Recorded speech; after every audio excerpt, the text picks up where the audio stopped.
అందరికీ నమస్కారం. Welcome to Padma's organic garden. ఈరోజు మా తోటలో ఉన్న సొరపాదు మీకు చూపిస్తున్నాను. చూసారా సొరపాదుకి కాయలు, సొరకాయలు 3 సొరకాయలు ఉన్నాయి కదా. దీంట్లో ఒక కాయని హార్వెస్ట్ చేస్తున్నా. కాయలు ఇంకా పెరుగుతాయి. ఈరోజు మా బాబు సొరకాయ హల్వా అడిగాడు. ఈరోజు ఈ సొరకాయ హల్వా ఎలా చేయాలో మీకు చూపిస్తాను. చూసేయండి ఎలా చేయాలో. సొరకాయ హల్వాని ఎలా తయారు చేయాలో చూద్దామా. దానికి సొరకాయ హల్వా తయారు చేయడానికి ఏమేమి ఇంగ్రీడియంట్స్ కావాలో మీకు చెప్తాను రండి. చూడండి, సొరకాయని బాగా చెక్కు తీసేసి ఇట్లా బాగా తురిమి పెట్టుకోండి. ఇత్తనాలు ఇలా ఉంటే గనక తీసేసేయండి. 1 కప్పు సొరకాయ తురిమిన తురుము, కొద్దిగా పాలు, 1 కప్పు పంచదార, నేతిలో వేయించిన డ్రై ఫ్రూట్స్, ఇలాచీ పౌడర్, నెయ్యి. మరి ఎలా చేయాలో చూద్దామా. ముందుగా స్టవ్ వెలిగించి సిమ్లో పెట్టుకోండి. దీంట్లో ఒక బౌల్ పెట్టేసి కొద్దిగా నెయ్యి వేయండి. ఒక 3 టేబుల్ స్పూన్స్ అయితే సరిపోతుంది. నెయ్యి కొద్దిగా హీట్ అయినాక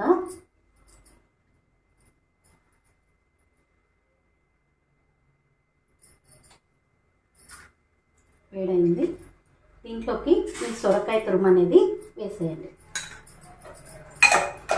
ఈ సొరకాయ తురుముని మనము బాగా ఇట్లా పచ్చి వాసన పోయే వరకు బాగా ఇట్లా వేయించాలి. ఇది వేగడానికి ఒక 5 మినిట్స్ పడుతుంది. అది పచ్చిగా ఉంటే మళ్ళీ హల్వా అనేది టేస్ట్ ఉండదు. ఈ పచ్చి వాసన పోవాలన్నమాట. బాగా నేతిలో ఇట్లా ఫ్రై చేయండి.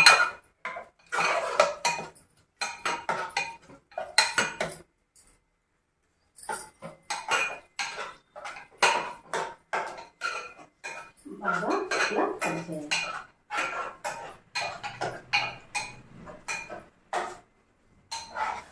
చూసారు కదా, సొరకాయ బాగా ఇట్లా ఫ్రై అయింది. చూడండి, ఆ నీరు అనేది కొద్దిగా ఇంకిపోతుంది అన్నమాట. అప్పుడు మీరు ఈ పంచదార ఉంది కదా, ఇది వేసేసేయండి. పంచదార క్వాంటిటీ అనేది తీపిని బట్టి ఉంటుందండి. తీపి ఎక్కువ తినేవాళ్ళు ఈ క్వాంటిటీ వేసుకోండి. అంత మేము షుగర్ తినలేము అన్న వాళ్ళు కొద్దిగా తగ్గించుకొని వేసుకోండి.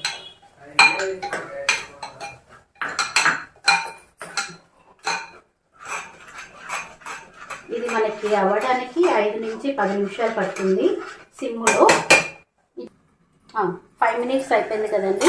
చూసారా, ఇట్లా వస్తుంది. ఇది కొన్ని పాలు పోయింది, కొన్ని పాలు పోసి ఇలా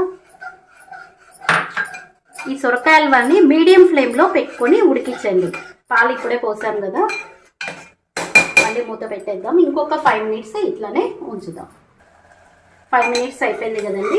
చూడండి, ఇప్పుడు మనం పాలు పోసాం కదా, అవి ఇట్లా మన పచ్చి కోవా వేస్తే ఎలా వస్తుందో అట్లా అవుతాయి అన్నమాట. నీరు కూడా ఇంకిపోయింది. మన హల్వా కూడా దగ్గర పడుతుంది. ఇంకొక 1 మినిట్ ఇట్లానే దగ్గర అవ్వగానే మనం ఇంతక నెయ్యి వేసాం కదా, అది పైకి తేలుతుంది అనమాట. అది తేలితే మన హల్వా కూడా రెడీ అయినట్టు. ఇట్లా నీరంతా ఇంకిపోయేట్టు హల్వాని ఉడికించండి. కొద్దిగా హై ఫ్లేమ్లో అయినా లాస్ట్లో పెట్టుకోండి. హల్వా చేసేటప్పుడు మధ్యలో ఇలా కలిపిస్తూ ఉండాలి మీరు. 5 మినిట్స్ అని అట్లనే వదిలేయద్దు.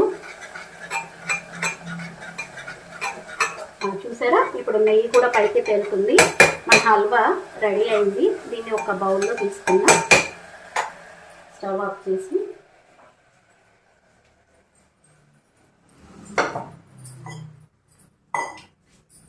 బౌల్లో తీసుకుందాం.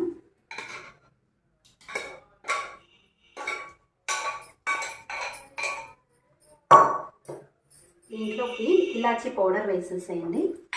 ఇలాచీ పౌడర్ వేసి కలిపేసి ఇందాక మనము డ్రై ఫ్రూట్స్ వేయించుకున్నాం కదా, ఆ డ్రై ఫ్రూట్స్ కూడా దీనికి వేసేసేయండి. ఎంతో టేస్టీగా ఉండే సొరకాయ హల్వా రెడీ అయింది. మన గార్డెన్లో పండించిన సొరకాయ హల్వా రెడీ చేసాం కదా, అది చాలా హ్యాపీగా అనిపిస్తుంది. Thank you. Happy gardening.